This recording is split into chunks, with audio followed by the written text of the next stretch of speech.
ആവേശമുണർന്നാൽ ഒരു ഭവനത്തിൽ അഗ്നിമഴ പെയ്തിടും. പരിശുദ്ധാത്മാവേ കൃപ ചൊരിയണമേ, പരിശുദ്ധാത്മാവേ ശക്തി പകരണമേ. രണ്ട് കരങ്ങളും നെഞ്ചോട് ചേർത്ത് കണ്ണടച്ച് പ്രാർത്ഥിക്കുക. ഈ ശുശ്രൂഷയിൽ പങ്കെടുത്തുകൊണ്ടിരിക്കുന്ന അനേകർക്ക് കർത്താവിൻ്റെ വലിയ ഒരു സൗഖ്യം, പ്രത്യേകിച്ച് ഭയത്തിൻ്റെ മേഖലകളിൽ അടിമപ്പെട്ട് കഴിയുന്ന അനേക വ്യക്തികൾക്ക് കർത്താവ് വലിയ സൗഖ്യം നൽകാൻ ആഗ്രഹിക്കുന്നു. രണ്ട് കരങ്ങളും നെഞ്ചോട് ചേർത്ത് കണ്ണടച്ച് പ്രാർത്ഥിക്കുക. ഏതെങ്കിലും കാര്യത്തെക്കുറിച്ച്, ഏതെങ്കിലും വ്യക്തിയെക്കുറിച്ച്, ഏതെങ്കിലും സംഭവത്തെക്കുറിച്ച് ഭയപ്പെട്ടുകൊണ്ട് ഇപ്പോൾ ആരെങ്കിലും ഈ കൂട്ടായ്മയിൽ പ്രാർത്ഥിക്കുന്നുണ്ടെങ്കിൽ നിന്റെ ഭയത്തെ സമർപ്പിച്ച് പ്രാർത്ഥിക്കുക. സങ്കീർത്തകനായ ദാവീദ് സങ്കീർത്തനം 34 അതിൻ്റെ 4-ാം തിരുവചനം പഠിപ്പിക്കുന്നു, ഞാൻ കർത്താവിനെ തേടി, അവിടുന്ന് എനിക്കുത്തരമരുളി, സർവഭയങ്ങളിൽ നിന്ന് അവിടുന്ന് എന്നെ മോചിപ്പിച്ചു. ഓരോ വ്യക്തിയും ഇത് ഹൃദയത്തിങ്കിലേക്ക് സ്വീകരിച്ച് പ്രാർത്ഥിക്കുക. സർവഭയങ്ങളിൽ നിന്ന്. ഏതെല്ലാം ഭയമാണോ നിന്നെ അസ്വസ്ഥപ്പെടുത്തുന്നത്, ഭാരപ്പെടുത്തുന്നത്, ഇതാ ഞാൻ ഈ ശുശ്രൂഷ സമയത്ത് വിശ്വസിക്കുന്നു, എന്നെ ഭയപ്പെടുത്തുന്ന എല്ലാ ഭയത്തിൻ്റെ മേഖലകളും എന്നെ വിട്ട് ദൂരെ പോകുന്ന വലിയ ഒരു അനുഭവം കർത്താവെ ഈ ശുശ്രൂഷ സമയത്ത് ഞാൻ ഏറ്റെടുത്ത് പ്രാർത്ഥിക്കുന്നു. സങ്കീർത്തനം 23 അതിൻ്റെ 4-ാം തിരുവചനം പഠിപ്പിക്കുന്നു, മരണത്തിൻ്റെ നിഴൽ വീണ താഴ്വരയിലൂടെയാണ് ഞാൻ നടക്കുന്നതെങ്കിലും അവിടുന്ന് കൂടെയുള്ളതിനാൽ ഞാൻ ഭയപ്പെടുകയില്ല. ഓരോ വ്യക്തിയും ഈ വചനം ഹൃദയത്തിങ്കിലേക്ക് സ്വീകരിക്കണം. ഉച്ചത്തിൽ ഏറ്റുപറഞ്ഞ് പ്രാർത്ഥിക്കുക. മരണത്തിന്റെ നിഴൽ വീണ താഴ്വരയിലൂടെയാണ് ഞാൻ നടക്കുന്നതെങ്കിലും അവിടുന്ന് കൂടെയുള്ളതിനാൽ ഞാൻ ഭയപ്പെടുകയില്ല, ഞാൻ ഭയപ്പെടുകയില്ല, ഞാൻ ഭയപ്പെടുകയില്ല. എൻ്റെ പ്രിയപ്പെട്ട സഹോദരങ്ങളെ, നിങ്ങളെ ഭയപ്പെടുത്തുന്ന കാര്യങ്ങൾ അത് മനസ്സിലേക്ക് ചേർത്ത് വെച്ചോളൂ. ആ ഭയത്തിൻ്റെ മുകളിൽ ദൈവ സാന്നിധ്യം നമുക്ക് വിശ്വസിച്ച് ഏറ്റെടുക്കുക. ഒരു കാരണവശാലും നിന്റെ ജീവിതത്തിൽ നശിപ്പിക്കാൻ കടന്നു വരുന്ന ഭയത്തിൻ്റെ മേഖലകളിൽ പെട്ട് കുടുങ്ങി നിന്റെ ജീവിതം നീ നശിപ്പിക്കരുത്. നീ ആ ഭയത്തെ അതിജീവിക്കണം. കർത്താവ് പറയുകയാണ്, നീ ആ ഭയത്തെ അതിജീവിക്കണം. ഇപ്പോൾ ഈ പ്രാർത്ഥനാ ശുശ്രൂഷയിൽ പങ്കെടുക്കുന്ന ചിലർക്ക് മരണഭയം, ഞാൻ മരിച്ചു പോകുമോ എന്നുള്ള ചില മരണഭയം ചിലരെ വേട്ടയാടുന്നുണ്ടല്ലോ. ആ മരണഭയത്തെ സമർപ്പിച്ച് പ്രാർത്ഥിക്കുക. സർവഭയങ്ങളിൽ നിന്ന് നിനക്ക് വിടുതൽ നൽകുന്ന സർവശക്തനായ ദൈവം ഇതാ ഈ സമയം നിന്റെ ഉള്ളിലുള്ള ഈ മരണഭയത്തിൽ അതിശക്തമായ ഒരു കൃപ നൽകി അനുഗ്രഹിക്കുകയാണ്. സങ്കീർത്തനത്തിൽ കൃത്യമായ വചനം പഠിപ്പിക്കുന്നു. 139 വചനം 5, മുമ്പിലും പിമ്പിലും അവിടുന്ന് എനിക്ക് കാവൽ നിൽക്കുന്നു, അവിടുത്തെ കരം എൻ്റെ മേലുണ്ട്. വിശ്വസിക്കുക. രണ്ട് കരങ്ങളും ശിരസിലൊന്ന് കമഴ്ത്തി വെച്ചാലോ. കണ്ണുകളടച്ച് പ്രാർത്ഥിക്കുക. ഏതെങ്കിലും വിഷയത്തിൽ ഭയം അനുഭവപ്പെടുന്നവരെ ഇതാ വചനം നിന്നോട് പറയുന്നു, മുമ്പിലും പിമ്പിലും അവിടുന്ന് എനിക്ക് കാവൽ നിൽക്കുന്നു, അവിടുത്തെ കരം എൻ്റെ മേലുണ്ട്. ഒരു കാരണവശാലും ഒരു തിന്മയും എന്നെ തൊടാൻ അനുവദിക്കല്ലേ. കർത്താവ്, ഞാൻ വിശ്വസിച്ച് ഏറ്റെടുക്കുന്നു. സങ്കീർത്തനം 27 ഇതാ 1-ാം വചനം പഠിപ്പിക്കുന്നു, കർത്താവിൻ്റെ പ്രകാശവും രക്ഷയുമാണ്, ഞാൻ ആരെ ഭയപ്പെടണം. കർത്താവിൻ്റെ ജീവിതത്തിന് കോട്ടയാണ്, ഞാൻ ആരെ പേടിക്കണം. ഏതെങ്കിലും വ്യക്തികൾ നിങ്ങളെ ഭയപ്പെടുത്തുന്നുണ്ടെങ്കിൽ, ഏതെങ്കിലും വ്യക്തികളുടെ സംസാരങ്ങൾ നിങ്ങളെ ഭയപ്പെടുത്തുന്നുണ്ടെങ്കിൽ, ഏതെങ്കിലും വ്യക്തികളുടെ പ്രവർത്തികൾ നിങ്ങളെ ഭാരപ്പെടുത്തുന്നുണ്ട്, പേടിപ്പിക്കുന്നുണ്ട്, ഭയപ്പെടുത്തുന്നുണ്ടെങ്കിൽ ഇതാ നീ വിശ്വസിക്കുക, കർത്താവിൻ്റെ പ്രകാശവും രക്ഷയുമാണ്, ഞാൻ ആരെ ഭയപ്പെടണം. കർത്താവിൻ്റെ ജീവിതത്തിന് കോട്ടയാണ്, ഞാൻ ആരെ പേടിക്കണം. വിശ്വസിച്ച് ഏറ്റെടുക്കുക. ദൈവമേ, സങ്കീർത്തകനോട് ചേർന്ന് ഞാൻ വിശ്വസിക്കുന്നു, ദൈവത്തിൽ മാത്രമാണ് എനിക്ക് ആശ്വാസം, അവിടുന്നാണ് എനിക്ക് രക്ഷ നൽകുന്നത്, അവിടുന്ന് മാത്രമാണ് എൻ്റെ അഭയശിലയും കോട്ടയും. ഞാൻ കുലുങ്ങി വീഴുകയില്ല, ഞാൻ കുലുങ്ങി വീഴുകയില്ല. രണ്ട് കരങ്ങൾ സ്വർഗത്തിലേക്ക് ഉയർത്തിപ്പിടിക്കൂ. നിന്റെ വീട്, നിന്റെ വീടിരിക്കുന്ന സ്ഥലം, നിന്റെ വീട്ടിലേക്കുള്ള വഴി, നിന്റെ വീട്ടിലെ ഓരോ മുറികളും മനസ്സിൽ കണ്ട് പ്രാർത്ഥിക്കുക. നിങ്ങളുടെ വീട്ടിൽ ഏതെങ്കിലും സാഹചര്യങ്ങളിൽ നിങ്ങളെ ഭയപ്പെടുത്തുന്നുണ്ടെങ്കിൽ, നിങ്ങളുടെ വീട്ടിലേക്കുള്ള വഴി, നിങ്ങളുടെ കൃഷിയിടങ്ങൾ, നിങ്ങളുടെ വീടിന് ചുറ്റും, കർത്താവെ, ഇപ്പോൾ ഈ ശുശ്രൂഷ സമയത്ത് ഞങ്ങൾ അനുഭവിക്കുന്ന ഭയത്തിൻ്റെ സകല മേഖലകളും വിട്ടുമാറട്ടെ. ഒരുപക്ഷെ ചില വ്യക്തികളായിരിക്കും നിങ്ങളെ ഭയപ്പെടുത്തുന്നത്. അവർ ഇന്നോളം നിനക്കെതിരെ ചെയ്ത ചില പ്രവർത്തികൾ നിന്നെ ഭാരപ്പെടുത്താം. ഒരുപക്ഷെ അവരിനിയും നിന്നെ വേദനിപ്പിക്കുമോ എന്ന് നിന്റെ ഉള്ളിൽ ഭയമുണ്ടാകും. ആ ഭയത്തെ സമർപ്പിച്ച് പ്രാർത്ഥിക്കുക. യെശയ്യായുടെ പ്രവചനം കൃത്യമായിട്ട് പഠിപ്പിക്കും. 43-ാം അധ്യായം 1-ാം വചനം, ഭയപ്പെടേണ്ട, ഞാൻ നിന്നെ രക്ഷിച്ചിരിക്കുന്നു, നിന്നെ പേര് ചൊല്ലി വിളിച്ചിരിക്കുന്നു, നീ എൻ്റേതാണ്, നീ എൻ്റേതാണ്. 2 കരങ്ങൾ സ്വർഗത്തിലേക്ക് ഉയർത്തിപ്പിടിച്ചോളൂ.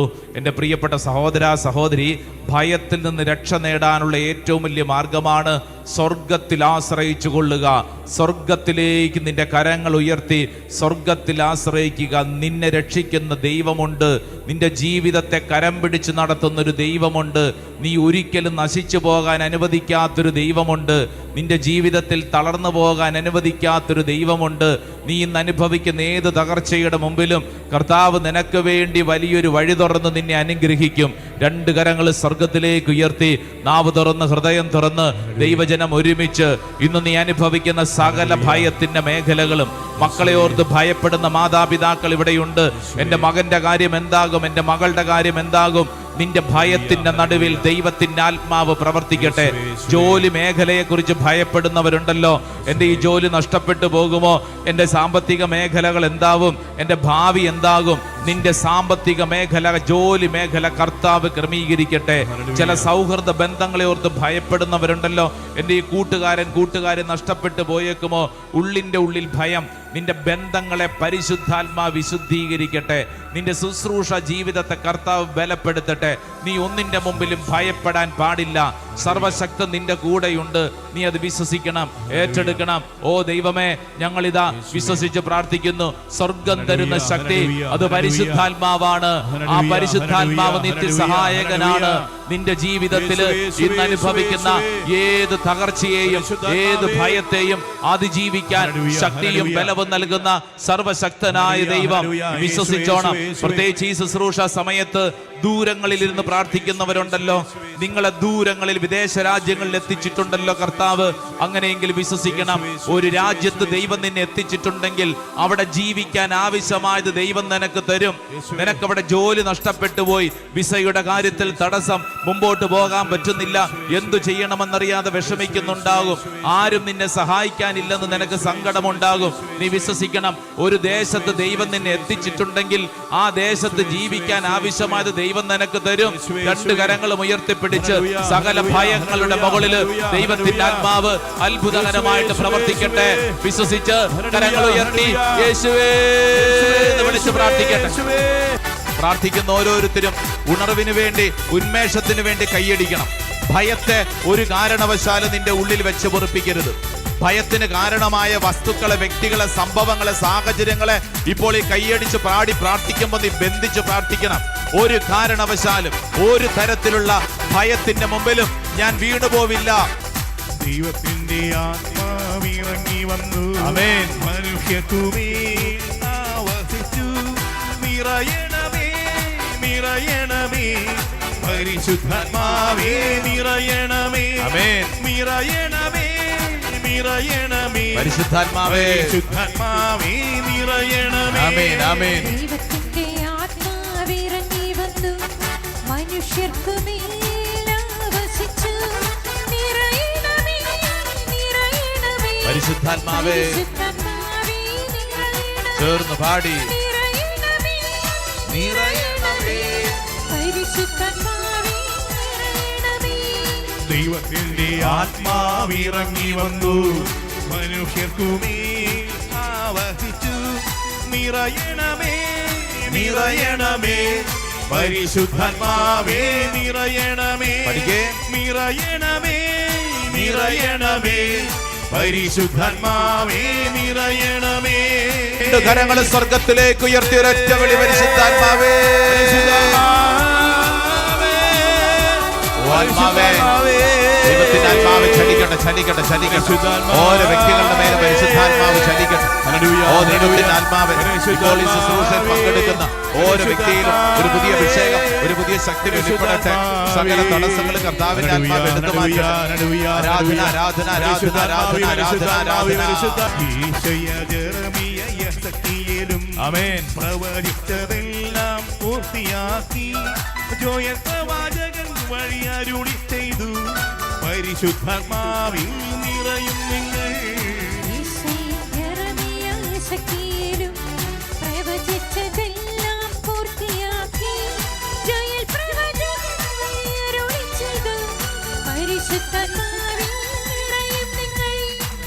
നിറയണമേ നിറയണമേ പരിശുദ്ധാത്മാവേ നിറയണമേ യേശുവിന്റെ നാമത്തിൽ പ്രാർത്ഥിക്കുന്നു അവിടുത്തെ നാമത്തിൽ ശാസിക്കുന്നു അന്ധകാരമേ ബന്ധനങ്ങളെ യേശുനാമത്തിൽ വിട്ടുമാറുക യേശുവിന്റെ നാമത്തിൽ പ്രാർത്ഥിക്കുന്നു അവിടുത്തെ നാമത്തിൽ ശാസിക്കുന്നു അന്ധകാരമേ ബന്ധനങ്ങളെ യേശുനാമത്തിൽ വിട്ടുമാറുക നിറയണമേ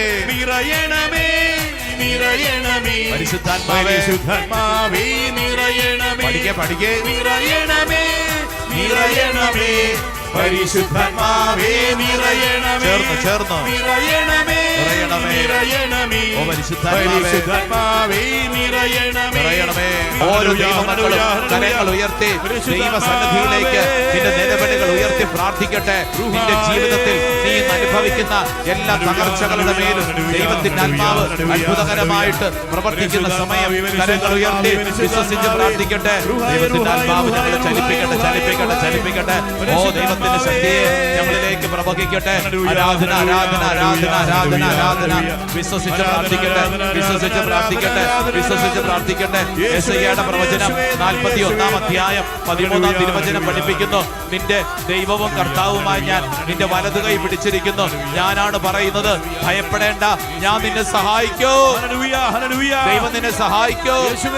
വിശ്വസിച്ച് പ്രാർത്ഥിക്കട്ടെ. നിന്റെ ദൈവം സഹായിക്കും. വിശ്വസിച്ചോ, ഏറ്റെടുത്തോ. ഇതാ ജോഷുവയുടെ പ്രവചനം 1-ാം അധ്യായം 9-ാം തിരുവചനം പറയുന്നു, ശക്തനും ധീരനും ആയിരിക്കണമെന്നും ഭയപ്പെടുകയോ പരിഭ്രമിക്കുകയോ ചെയ്യരുതെന്നും നിന്നോട് ഞാൻ കൽപ്പിച്ചിട്ടില്ലയോ? നിന്റെ ദൈവമായ കർത്താവ് നീ പോകുന്നിടത്തെല്ലാം നിന്നോടുകൂടെ ഉണ്ടായിരിക്കും. ഓ ദൈവമേ, ഞങ്ങളെ ഏറ്റെടുക്കുന്നു കർത്താവേ. ശക്തനായിരിക്കാൻ, ധീരനായിരിക്കാൻ ഞങ്ങളിതാ ഏറ്റെടുക്കുന്നു. ഇന്ന് ഈ ശുശ്രൂഷയിൽ നമ്മൾ പങ്കെടുക്കുന്നത് കർത്താവിൻ്റെ വലിയ സ്നേഹത്തിൻ്റെ ഭാഗമാണ്. കർത്താവ് ഈ ശുശ്രൂഷയിൽ പങ്കെടുത്തുകൊണ്ടിരിക്കുമ്പോൾ പറയുന്ന എനിക്കും കേൾക്കുന്ന നിങ്ങൾക്കെല്ലാവർക്കും ചില ദൈവീക അനുഗ്രഹങ്ങൾ പ്രദാനം ചെയ്യും. നമ്മൾ അതാണ് ഈ ശുശ്രൂഷ സമയത്ത് സ്വീകരിക്കാൻ പോകുന്നത്. Praise the Lord.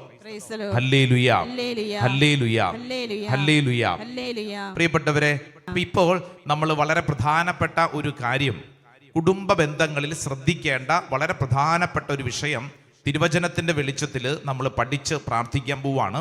ഞാനപ്പോൾ ഒരു ചോദ്യം നിങ്ങളോട് ചോദിക്കാം. നിങ്ങൾ ഇപ്പോൾ പല ഗ്രൂപ്പുകളിൽ പെട്ടവരാണ്, മാതാപിതാക്കൾ തന്നെ പല പ്രായത്തിലുള്ള മാതാപിതാക്കളാണ്. ചോദ്യം ഇതാണ്, മാതാപിതാക്കളെ, നിങ്ങൾ നിങ്ങളുടെ മക്കൾക്ക് എന്താണ് നൽകുന്നത്? ഇതാണ് എൻ്റെ ചോദ്യം. ചോദ്യം കേട്ടോ? ഒന്നും കൂടെ പറയാം. മാതാപിതാക്കളെ, നിങ്ങളുടെ മക്കൾക്ക് നിങ്ങൾ എന്താണ് നൽകുന്നത്? പലരും പല ഉത്തരങ്ങളൊക്കെ പറയുന്നുണ്ട് അല്ലേ? മാതാപിതാക്കൾ മക്കൾക്ക് എന്താണ് നൽകുന്നത്? ഇപ്പൊ ചിലർ ചോദിക്കുന്ന, അച്ഛാ എന്താ കൊടുക്കാത്തത്? എന്തിന്റെ കുറവാ ഉള്ളത്? ചോദിക്കുന്നതൊക്കെ കൊടുക്കുന്നുണ്ട് അച്ഛാ, ചോദിക്കുന്നതൊക്കെ കൊടുക്കുന്നുണ്ടല്ലേ? മൊബൈൽ വാങ്ങിച്ചു കൊടുക്കുന്നുണ്ട്, ബൈക്ക് വാങ്ങിച്ചു കൊടുക്കുന്നുണ്ട്, ചെറിയ കുഞ്ഞുങ്ങൾക്കാണെങ്കിൽ കളിപ്പാട്ടം അല്ലേ? അയ്യോ, ചൂണ്ടിക്കാണിക്കുന്നതെല്ലാം മേടിച്ചു കൊടുക്കുന്നുണ്ട്. അച്ഛാ, ഞങ്ങൾ കഴിച്ചില്ലെങ്കിലും അവരുടെ വയറ് നിറയണമെന്ന് ഞങ്ങൾക്ക് വലിയ ആഗ്രഹമാണ്, അതുകൊണ്ട് ഭക്ഷണം കൊടുക്കുന്നുണ്ട്. വേറെ ചില മാതാപിതാക്കൾ പറയുന്നു, അച്ഛാ ഞങ്ങൾക്ക് നല്ല വിദ്യാഭ്യാസമൊന്നും കിട്ടിയില്ല, പക്ഷേ ഞങ്ങളുടെ മക്കൾക്ക് നല്ല സ്കൂളിൽ നല്ല വിദ്യാഭ്യാസം കിട്ടാൻ ഞങ്ങൾ പട്ടിണി കിടന്നിട്ടാണെങ്കിലും അരമുറുക്കിയിട്ടാണെങ്കിലും ഞങ്ങളുടെ മക്കൾക്ക് അത് കൊടുക്കുന്നുണ്ട്. അങ്ങനെ ഇവിടെ ഇരിക്കുന്ന അനേക മാതാപിതാക്കൾ മക്കൾക്ക് പല കാര്യങ്ങളും കൊടുക്കുന്നതിൽ ദത്തശ്രദ്ധയുള്ളവരാണ്, നല്ല ജാഗ്രതയുള്ളവരാണ് മക്കളുടെ വളർച്ചയുടെ കാര്യത്തിൽ. Praise the Lord, hallelujah. മക്കളെ ഓർത്ത് മാതാപിതാക്കൾ അഭിമാനിക്കണം. ചോദ്യം ഇതാണ്, നിങ്ങളുടെ മക്കൾക്ക് നിങ്ങൾ എന്താണ് കൊടുക്കുന്നത്? എന്നെ ഈ കഴിഞ്ഞ ദിവസം ഒരമ്മയും മകനും എൻ്റെ മുമ്പിൽ ഈ ചോദ്യം ഉയർത്തി. അതുകൊണ്ടാണ് ഈ വിഷയം നിങ്ങളോട് പങ്കുവയ്ക്കുന്നത്. മകന് 30 വയസ്സായി, കല്യാണമൊന്നും നടന്നിട്ടില്ല. അപ്പോൾ ആരോ പറഞ്ഞിട്ട് അമ്മ മകനുമായിട്ട് നമ്മുടെ ഈ പോട്ട ആശ്രമത്തിൽ എത്തിയിരിക്കുകയാണ്. അവരിതുപോലെ ശുശ്രൂഷയിലൊന്നും അധികം പങ്കെടുത്തില്ല. അവര് ഇത് കഴിഞ്ഞപ്പോൾ ഒന്ന് കാണണം, പ്രാർത്ഥിക്കണമെന്ന് പറഞ്ഞു. അപ്പൊ ആരോ പറഞ്ഞു കൊടുത്തു, ഒരു വൈദികന്റെ കൈവപ്പ് പ്രാർത്ഥന കിട്ടിക്കഴിഞ്ഞാൽ കല്യാണം പെട്ടെന്ന് നടക്കും. അപ്പൊ അതുകൊണ്ട് അവർ കാത്തു നിൽക്കുന്നത് ഒരച്ഛൻ ഈ ചെറുക്കൻ്റെ തലയിൽ ഒന്ന് കൈവച്ച് പ്രാർത്ഥിക്കണം, അത്രേ ഉള്ളൂ. അപ്പോൾ അമ്മ മകനെ കൂട്ടിക്കൊണ്ട് വന്നു. ഞാൻ പറഞ്ഞു ഇരിക്കൂ. അപ്പോൾ അമ്മ പറഞ്ഞു, അച്ഛാ ഒത്തിരി പേര് പുറത്ത് കാത്തു നിൽക്കുന്നുണ്ടല്ലോ, ഞങ്ങൾ ഇരിക്കണമെന്നൊന്നുമില്ല, ഒറ്റ കാര്യത്തിനാ വന്നത്. അച്ഛനാ ഇവന്റെ തലയിലോട്ടൊന്നാ കൈയൊന്ന് വെച്ചേ, ഇവന്റെ പ്രോബ്ലം അങ്ങോട്ട് പോകും. ഞാൻ ചോദിച്ചു എന്താ പ്രോബ്ലം? 30 വയസ്സായി, കല്യാണം നടക്കുന്നില്ല. അച്ഛാ ആലോചനകൾ തുടങ്ങിയിട്ട് ഒരു 3-4 വർഷമായി. നല്ല മിടുക്കൻ ചെറുക്കൻ, സിനിമാ നടനെ പോലെ ഇരിക്കുന്ന ചെറുക്കൻ. അപ്പൊ ഞാൻ ചോദിച്ചു ഇവൻ എന്താ കുഴപ്പം? അതറിയത്തില്ല അച്ഛാ, അതറിയത്തില്ല. അച്ഛൻ ആ കയ്യൊന്ന് അവന്റെ തലയിലോട്ടൊന്ന് വെച്ചേ, ഇവന്റെ പ്രോബ്ലം തീരും, ഉടനെ കല്യാണം നടക്കണം. ഞാൻ പറഞ്ഞു ഇരിക്കി, നമുക്ക് ഇച്ചിരി സംസാരിക്കാം. അല്ല അച്ഛനെ തിരക്കില്ലേ? ഞാൻ പറഞ്ഞു എൻ്റെ തിരക്ക് ചേച്ചി സാരമാക്കണ്ട, ഇരിക്കി. ഞാൻ ഇവരോട് ചോദിച്ചു നിങ്ങൾക്ക് സുഖമാണോ? അച്ഛാ ദേ എൻ്റെ പൊന്നു മോനാ. അമ്മ മകനെ ഇങ്ങനെ തൊട്ടോണ്ട് പറയാം, അച്ഛാ എൻ്റെ പൊന്നു മോനാ, കല്യാണം നടക്കുന്നില്ല അച്ഛാ, കല്യാണം നടക്കുന്നില്ല. നല്ല സ്വഭാവമാണ്, നല്ല സ്വഭാവം. അച്ഛന് പരിചയമില്ല വല്ല പെൺകുട്ടികളൊക്കെ ഉണ്ടെങ്കിൽ അച്ഛൻ പറയണം.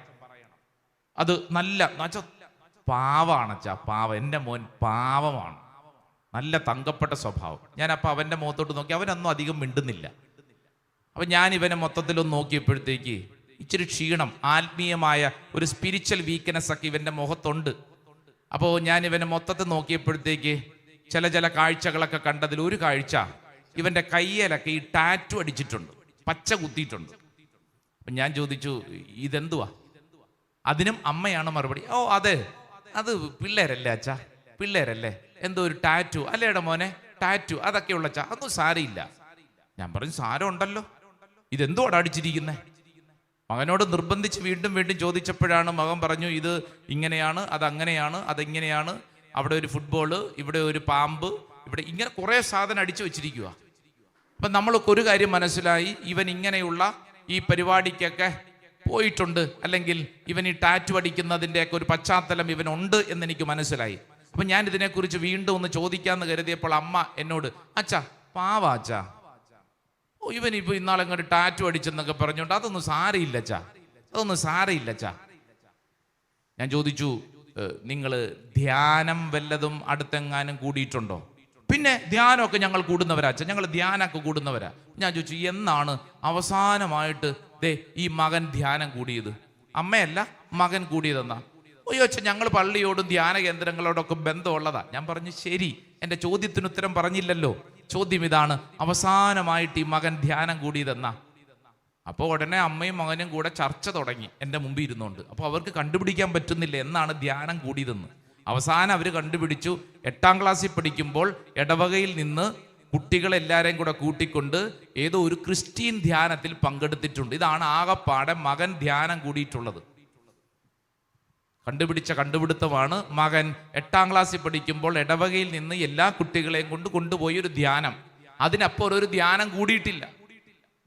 അല്ല അച്ഛാ എൻ്റെ മോൻ ഞായറാഴ്ചയൊക്കെ പള്ളിയിൽ പോകും, അയ്യോ അച്ഛന്മാരോടൊക്കെ നല്ല സ്നേഹബന്ധം, ധ്യാനം കൂടിയിട്ടില്ലെങ്കിൽ സാരയില്ല അച്ഛാ, എൻ്റെ മോൻ പാവാണ്, പാവം. ഈ അമ്മ ഇരുന്നുകൊണ്ടാണ് ഈ മകനെ കുറിച്ച് ഇങ്ങനെ ഇരുന്നുകൊണ്ട് പറഞ്ഞുകൊണ്ടിരിക്കുന്നത്. ധ്യാനം ആത്മാർത്ഥമായിട്ട് കൂടിയിട്ട് 8ാം ക്ലാസ്സായി, ഇപ്പൊ ഇവനും വയസ്സ് 30 ഇവന്റെ ജീവിതത്തിൽ പല കാര്യങ്ങളും നടക്കണം. ഞാനപ്പോൾ ചോദിച്ചു അന്ന മകൻ 8ാം ക്ലാസ്സിൽ, അമ്മ എന്നാ ധ്യാനം കൂടിയത്? അച്ഛൻ അതെന്തൊരു ചോദ്യാ, ഞാൻ ഇടയ്ക്കൊക്കെ ഇവിടെ വരാറുണ്ടല്ലോ. ഞാൻ ചോദിച്ച ചോദ്യത്തിന് ഉത്തരം കിട്ടിയില്ല അമ്മേ. അമ്മേ ഒരു താമസിച്ചുള്ള ധ്യാനം കൂടിയിട്ട് എത്ര നാളായിട്ടുണ്ട്? അങ്ങനെയൊക്കെ ചോദിച്ചു കഴിഞ്ഞാൽ കല്യാണത്തിന് മുമ്പാണെന്ന് തോന്നുന്നു. ഏതായാലും ഒരു കാര്യം ഉറപ്പ്, കല്യാണം കഴിഞ്ഞിട്ട് ഇന്നേ വരെ ഇവര് എന്ന് പറഞ്ഞ 30 വയസ്സുള്ള മകനുണ്ട്. അപ്പൊ ഈ ചേച്ചി കല്യാണം കഴിഞ്ഞിട്ട് എത്ര വർഷം ഉണ്ടാവും? 30 വർഷമെങ്കിലും കഴിഞ്ഞിട്ടുണ്ട്.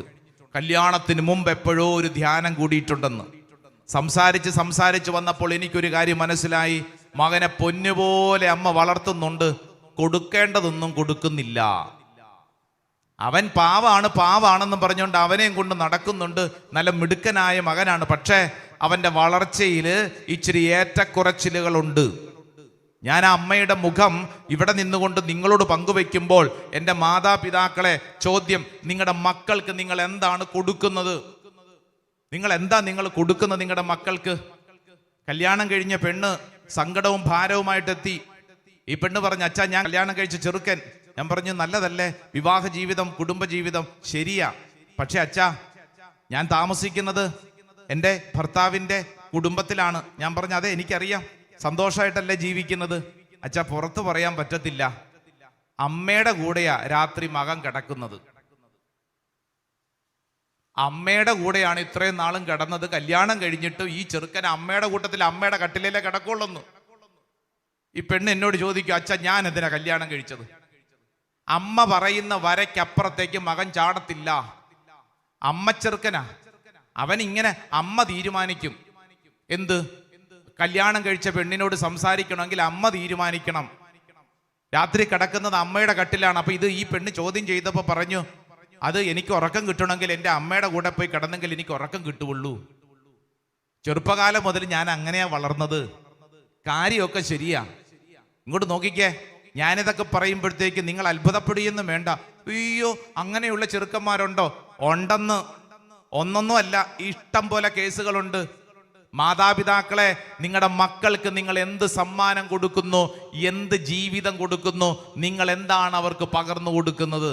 വളരെ പ്രസക്തമായിട്ടുള്ളൊരു ചോദ്യം. ഹല്ലേലൂയാ, ഹല്ലേലൂയാ.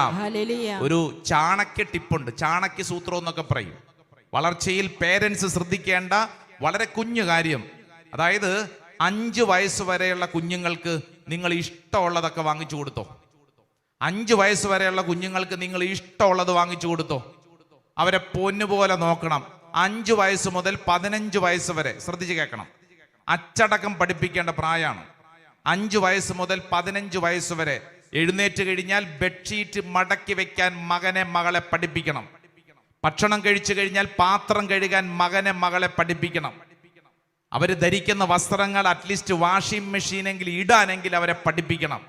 അവർ താമസിക്കുന്ന മുറി അടിച്ചു വാരാൻ അവരെ പഠിപ്പിക്കണം. അച്ചടക്കം പഠിപ്പിക്കണം. 5 വയസ്സ് മുതൽ 15 വയസ്സ് വരെ ശ്രദ്ധിക്കേണ്ട കാര്യം ഞാൻ ഈ പറയുന്നത്.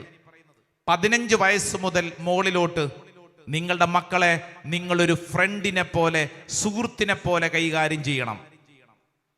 മനസ്സിലാവുന്നുണ്ടോ? ഓരോ കാലഘട്ടത്തിലും ഓരോ രീതിയിലും കൈകാര്യം ചെയ്തില്ലെങ്കിൽ ഇപ്പൊ സംഭവിക്കുന്നത് എന്നാന്നറിയോ? 25 വയസ്സാകുമ്പോഴാണ് നമ്മൾ 5 വയസ്സിൽ കൊടുക്കേണ്ട ട്രെയിനിങ് തുടങ്ങുന്നത്. എടാ ബെഡ്ഷീറ്റ് മടക്കി വെക്കടാ. എത്രയാ വയസ്സ്? 25. എടാ പാത്രം കഴുകി വെക്കടാ. വയസ്സ് എത്രയായി? 30. +2 കഴിഞ്ഞ് നേഴ്സിങ്ങിന് പോയ പെണ്ണാണ്. കഷ്ടപ്പെട്ടാണ് ഒരു നേഴ്സിംഗ് കോളേജിൽ അഡ്മിഷൻ വാങ്ങിച്ചത്. കുറെ അച്ഛന്മാര് സിസ്റ്റേഴ്സും കയ്യും കാലും പിടിച്ചിട്ടാണ് ഒരു അഡ്മിഷൻ കിട്ടിയത്. മാർക്ക് കുറവായിരുന്നു. കുറെ ഡൊണേഷനൊക്കെ കൊടുത്തിട്ടാണ് ഈ കൊച്ചിന് അവിടെ അഡ്മിഷൻ കിട്ടിയത്. അവിടുത്തെ ഹോസ്റ്റലിൽ പോയി താമസിക്കുന്നു. സിസ്റ്റേഴ്സിന്റെ സ്ഥലമാണ്. ഹോസ്റ്റലിൽ പോയി താമസിക്കുന്നു. ഒരൊറ്റ രാത്രിയിൽ അന്ന് ആ പെൺകുട്ടി താമസിച്ചത്. രാത്രിയിൽ അവൾക്ക് ഉറങ്ങാൻ പറ്റിയില്ല. അവൾ ബഹളം ഉണ്ടാക്കാൻ തുടങ്ങി. അവള് പറഞ്ഞു എനിക്ക് വീട്ടിൽ പോണം, എനിക്ക് വീട്ടിൽ പോണം. ഈ സിസ്റ്റർ രാത്രി ഫോൺ വിളിച്ചിട്ട് പറഞ്ഞു, അച്ഛാ ഇന്ന വീട്ടിലെ ഇന്ന സ്ഥലത്തൊരു കുട്ടിയാണ്, എന്ത് ചെയ്യും? ഇവിടെ പറഞ്ഞു വിടാൻ പറ്റും? ഒത്തിരി ദൂരത്തു നിന്നാണ്. സംസാരിച്ച് വന്നപ്പോഴാണ് മനസ്സിലായത് ഈ പെൺകുട്ടി ഇന്നു വരെ ഒറ്റയ്ക്ക് കടന്നിട്ടില്ല. ഈ പെൺകുട്ടിക്ക് ഒരു പാത്രം കഴുകാൻ അറിഞ്ഞുകൂടാ, തുണി മടക്കി വെക്കാൻ അറിഞ്ഞുകൂടാ, ഒരു കാര്യവും ചെയ്യാൻ അറിഞ്ഞുകൂടാ. ഇങ്ങോട്ട് നോക്കിക്കേ, കൊടുക്കേണ്ടത് കൊടുക്കേണ്ട പ്രായത്തിൽ കൊടുക്കേണ്ട അളവിൽ കൊടുക്കണം. ഒരു പ്രായം കഴിഞ്ഞിട്ടല്ല. നമ്മൾ ശ്രദ്ധിക്കണം. ഈ കാലഘട്ടത്തിൽ പേരന്റിങ് എന്നൊക്കെ പറയുന്നത് വളരെ വിഷമം പിടിച്ച കാര്യമാണെങ്കിൽ അത് ഓരോ പ്രായത്തിനും പ്രായത്തിൻ്റെതായ രീതികളിൽ ശ്രദ്ധിക്കാഞ്ഞത് കൊണ്ടല്ലേ പലപ്പോഴും ഭാരമായി മാറുന്നത്. വലതുകരം ഉയർത്തി ഉച്ചത്തിൽ പറഞ്ഞ ഹല്ലേലൂയാ, ഹല്ലേലൂയാ, ഹല്ലേലൂയാ. കണ്ണുകളടച്ച് ഈ നിമിഷം മനസ്സിൽ കാണണം, നിങ്ങളുടെ മക്കളുടെ മുഖം മനസ്സിൽ കാണണം. എൻ്റെ മകൻ, എൻ്റെ മകൾ ഒരുപക്ഷെ എത്ര പ്രായമെത്തിയിട്ടുണ്ടാവും. ഒരുപക്ഷെ അവരുടെ ജീവിതാവസ്ഥ വളരെ തകർന്ന അവസ്ഥയിലായിരിക്കും. ഒരുപക്ഷെ നിങ്ങൾ ചിന്തിക്കും തിരിച്ചു വരാൻ പറ്റാത്തവണ്ണം, റിപ്പയർ ചെയ്യാൻ പറ്റാത്തവണ്ണം തകർന്നു പോയൊരവസ്ഥ നിങ്ങളുടെ മകനോ മകൾക്കുണ്ടായിരിക്കാം. വിഷമിക്കേണ്ട. കർത്താവ് നിങ്ങളുടെ മക്കളെ പുനർനിർദ്ധനിക്കും. കർത്താവ് നിങ്ങളുടെ മക്കളെ വീണ്ടും വിശുദ്ധീകരിക്കും. 2 കരങ്ങൾ സ്വർഗത്തിലേക്ക് ഉയർത്തിപ്പിടിച്ച് മക്കളെ ഓർത്ത് ദൈവസന്നിധിയിൽ പ്രാർത്ഥിക്കുക.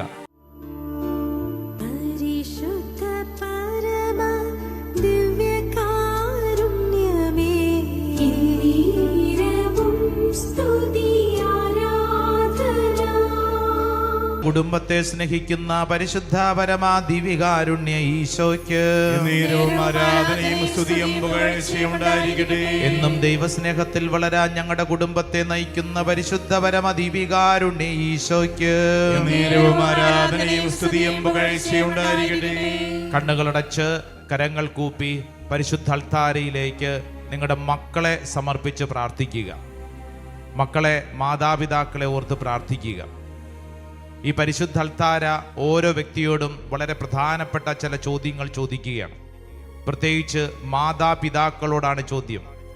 നിങ്ങളുടെ മക്കൾക്ക് നിങ്ങൾ എന്താണ് നിങ്ങൾ കൊടുക്കുന്നത്? സാധന സാമഗ്രികൾ വാങ്ങിച്ചു കൊടുക്കുന്നു, ഭക്ഷണം കൊടുക്കുന്നു, അവർക്ക് വിദ്യാഭ്യാസം കൊടുക്കുന്നു, എല്ലാം നല്ലത് തന്നെ.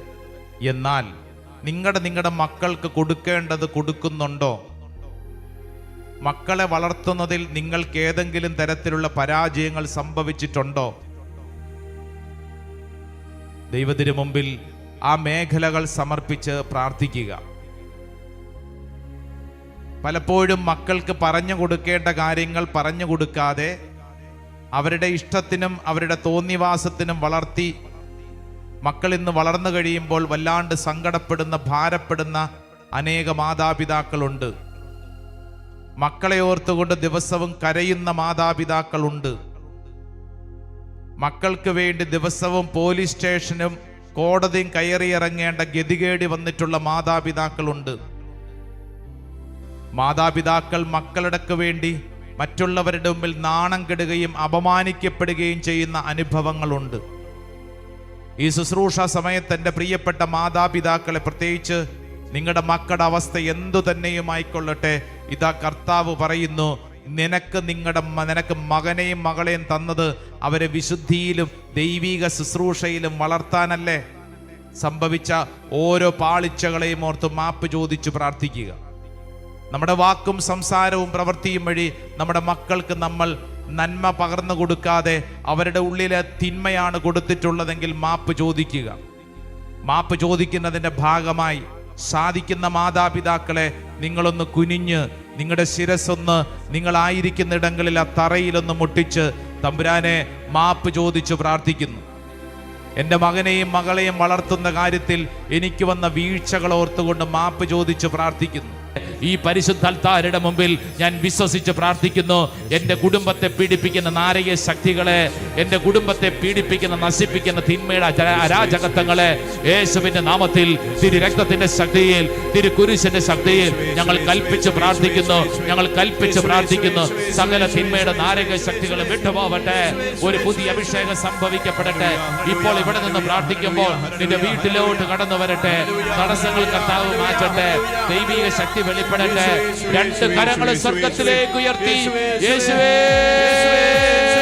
വിളിച്ച് വിളിച്ച് വിളിച്ച് പ്രാർത്ഥിക്കട്ടെ. നാവ് തുറന്ന് വിളിക്കട്ടെ, ഹൃദയം തുറന്ന് വിളിക്കട്ടെ. ഒരു പുതിയ അഭിഷേകം, ഒരു പുതിയ ശക്തി ഓരോ ദൈവമക്കളിലേക്ക് പ്രവഹിക്കട്ടെ. ആരാധന ആരാധന ആരാധന. ഓ ദൈവത്തിന്റെ ശക്തി, ഒരു പുതിയ അഭിഷേകം. Deliverance, the mighty anointing, in the holy name of Jesus, by the blood of Jesus, by the power of the Holy Cross, we bind this satanic power. Oh satanic power, get out from us. In the name of Jesus we command. Oh satanic power, get out from us. Oh satanic power, get out from us. In the name of Jesus, by the power of Jesus, by the blood of Jesus, we claim right now. ആരാധന ആരാധന ആരാധന ആരാധന ആരാധന. വിശ്വസിച്ച് കൈയടിച്ച് പാടി പ്രാർത്ഥിക്കട്ടെ.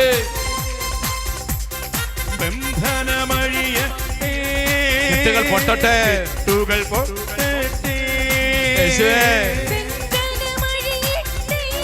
കെട്ടുകൾ പൊട്ടട്ടെ. ആമേൻ ആമേൻ. എല്ലാ കെട്ടുകളും പൊട്ടട്ടെ. പഠിക്കേ. കെട്ടുകൾ പൊട്ടട്ടെ. യേശുവിന്റെ തിരുരക്തം ആമേൻ ഞങ്ങളിൽ നിറയട്ടെ. യേശുവിന്റെ തിരുരക്തം ഞങ്ങളിൽ നിറയട്ടെ. യേശുവിന്റെ തിരുരക്തം ആമേൻ ഞങ്ങളിൽ നിറയട്ടെ. രണ്ട് കരങ്ങൾ ഉയർത്തിപ്പിടിച്ച് കൈയടിക്കുന്നു. അത്ഭുതമായ വിടുതൽ തലമുറകൾക്ക് ഓ കർത്താവേ സംഭവിക്കട്ടെ. തലമുറകളിലേക്ക് സംഭവിക്കപ്പെടട്ടെ. തടസ്സങ്ങൾ മാറട്ടെ. ഒരു പുതിയ അഭിഷേകം കടന്നു വരട്ടെ. ഓരോരുത്തരുടെ മേൽ സംഭവിക്കപ്പെടട്ടെ. യേശുവിന്റെ നാമത്തിൽ ഞങ്ങൾ വിശ്വസിക്കുന്നു. ഇപ്പോൾ തന്നെ സംഭവിക്കപ്പെടട്ടെ. സകല പൈശാചിക പീഡകളും എടുത്തു മാറ്റപ്പെടട്ടെ. ഒരു പുതിയ അഭിഷേകം, ഒരു പുതിയ ശക്തി ഇപ്പോൾ പ്രാർത്ഥിക്കുന്ന ഓരോ വ്യക്തികളിലേക്കും സംഭവിക്കപ്പെടട്ടെ എന്ന് പ്രാർത്ഥിക്കുന്നു. യേശുവേ, ഈശോ, ബന്ധനമഴിയട്ടെ, കെട്ടുകൾ പൊട്ടട്ടെ. യേശുവേ, ബന്ധനമഴിയട്ടെ, കെട്ടുകൾ പൊട്ടട്ടെ. കെട്ടുകൾ പൊട്ടട്ടെ. ആമേൻ, ആമേൻ. ബന്ധനമഴിയട്ടെ, കെട്ടുകൾ പൊട്ടട്ടെ. കെട്ടുകൾ പൊട്ടട്ടെ. ബന്ധനം അഴിയട്ടെ. ബന്ധനമഴിയട്ടെ, കെട്ടുകൾ പൊട്ടട്ടെ. കെട്ടുകൾ പൊട്ടട്ടെ. രണ്ട് കരങ്ങൾ സ്വർഗ്ഗത്തിലേക്ക് ഉയർത്തി യേശുവേ, യേശുവേ, ഈശോ, ഞങ്ങൾക്ക് വേണ്ടി കുരിശിൽ മരിച്ചവനെ ആരാധന, ആരാധന, ആരാധന, ആരാധന, ആരാധന, ആരാധന, ആരാധന, ആരാധന, ആരാധന, ആരാധന. ദൈവത്തിന്റെ ആത്മാവ് അത്ഭുതകരമായിട്ട് ഇടപെടുന്നു, അത്ഭുതകരമായിട്ട് ഇടപെടുന്നു. ഓരോ വ്യക്തിയുടെ മേലും ദൈവിക ശക്തി വെളിപ്പെടുന്നു. വിശ്വസിച്ച് പ്രാർത്ഥിക്കട്ടെ. Hallelujah, hallelujah, hallelujah. Ruhaye ni katayiwa, Ruhaye